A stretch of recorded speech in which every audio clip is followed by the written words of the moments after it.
এই ভিডিওটা হচ্ছে চাঁদ রাতের আগের দিন করা। আমি সকাল সকাল উঠেই হচ্ছে বারান্দাটা পরিষ্কার করে নিচ্ছিলাম। আর শীতের পরে হওয়ার কারণে গাছগুলো এত বেশি নিষ্প্রাণ লাগছিল, যেটা দেখে আমার একদমই মন খারাপ লাগছিল। বর্ষা আসলে এই গাছগুলো আবার সজীবতা ফিরে পাবে, কিন্তু এসব কারণে শীত ঋতুটা আমার একদমই পছন্দ না। চারিদিকের প্রকৃতি একদম মৃত আর নিষ্প্রাণ লাগে। এদিকে আমার বিড়াল অনেক ডাকাডাকি করছিল, তাই ওর খাবারটা আমি রেডি করে নিয়েছি। ওকে আজকে আমি একটু স্পেশাল ট্রিট দিতে চেয়েছি, তাই আজকে ওকে আমি লেগ পিসটা সিদ্ধ করে দিয়েছি। এত সকাল সকাল ঘুম থেকে ওঠার রিজনটাই হচ্ছে সে। এরপরে আমি বেডটাকে একটু গুছগাছ করতে গিয়েছি। এখানে তো তার দুষ্টামির কোনো শেষ নাই, সে কোনোভাবেই আমাকে গুছাতে দিবে না। বেড গুছাতে গেলে বেডশিট নিয়ে সেরকম দুষ্টামি করবে, এটা তার রুটিনে পরিণত হয়েছে, তাই এটার সাথে আমি অভ্যস্ত। তারপর তার সাথে একটু খেলাধুলা করে এরপরে বেডটাকে শান্তি মতো গুছিয়ে নিলাম। আর এটা কিন্তু মোটেও কোনো সহজসাধ্য কাজ না, তাকে অন্য জায়গায় সরিয়ে রেখে এরপরে আমাকে গুছগাছ করে নিতে হয়। এরপরে আমি শাওয়ার নিয়ে একটু বারান্দায় গেলাম, কারণ বারান্দায় এত সুন্দর একটা বাতাস বইছিল, আপনারা সেটা ভিডিওতে দেখতে পাচ্ছেন। একটা আন্ডাররেটেড ফিলিংস আপনাদের সাথে শেয়ার করি। বাতাস আসার পরে বাতাসে যে জামা কাপড় অনেক বেশি উড়াউড়ি করতে থাকে, এই দৃশ্য দেখতে আমার অনেক বেশি ভালো লাগে। আর এই হচ্ছে আমার 24 ঘন্টার সর্বক্ষণের সঙ্গে। সে ওয়াশরুম আর বাসার বাইরে ছাড়া সর্বক্ষণই আমার সাথে সাথে থাকে।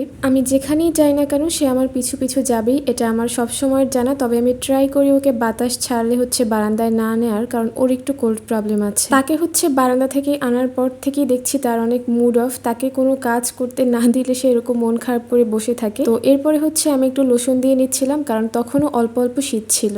যেহেতু চাঁদ রাত, চাঁদ দেখা না গেলেও আমাদেরকে বাইরে বের হতেই হবে, তাই আমরা হচ্ছে একটু 30 গুরান ঘুরতে গিয়েছিলাম। আর ওখানে ওয়েদারটা খুব একটা ভালো ছিল না, কিন্তু আমার কাছে বেশ ভালোই লাগছিল, কারণ অনেক বেশি বাতাস ছিল, এছাড়া আলো ছায়া অনেক সুন্দর একটা পরিবেশ ছিল। খুব বেশি একটা ভিড় ছিল না। সেদিনের বাইরে নামাটা আমার কাছে টোটালি ওয়ার্থ ইট মনে হয়েছে। তো এরপরে হচ্ছে আমরা ট্রাই করলাম একটা বোম্বাই সিঙ্গারা। এটা আমার এত বেশি পছন্দের, এটা আমি এক নিমিষেই 10টা শেষ করে ফেলতে পারি। এটার সাথে ছিল টমেটো কেচাপ, এছাড়া একটা গ্রিন চাটনি। আমার বোন হচ্ছে এখানে ফুড স্ন্যাপ নিচ্ছিল, আর নদীতে এত বেশি বাতাস ছিল, অনেক বেশি ভালো লাগছিল। এখানে আমরা মোজো নিয়েছিলাম। এরপরে আমাদের চা চলে এসেছে। 30 গুরাউন এসেছি, আর চা খাবো না তা কি হয়? 30 গুরাউন আসলে আমি কখনোই চাটা মিস করি না। অনেক সুন্দর একটা ভিউয়ের সাথে আমরা চাটা এনজয় করছিলাম, আর অনেক বেশি গল্প করছিলাম। তো এরপরে হচ্ছে আম্মু আমাদের চানাচুর মাখা ট্রিট দিয়েছে। এই চানাচুর মাখাটাও বেশ ভালো ছিল। 30 গুরাউনে হচ্ছে অনেক মজার মজার স্ট্রিট ফুড পাওয়া যায়, তাই কোনটা রেখে কোনটা খাবো একদমই হিসেব করে উঠতে পারছিলাম না। এই ভিডিওটা কে কে বরিশাল থেকে দেখছেন অবশ্যই আমাকে কমেন্ট করে জানাবেন। আর যারা বরিশালের বাইরের, আর তারা বরিশাল আসলে অবশ্যই একবার 30 গুরাউন ঘুরে যাবেন।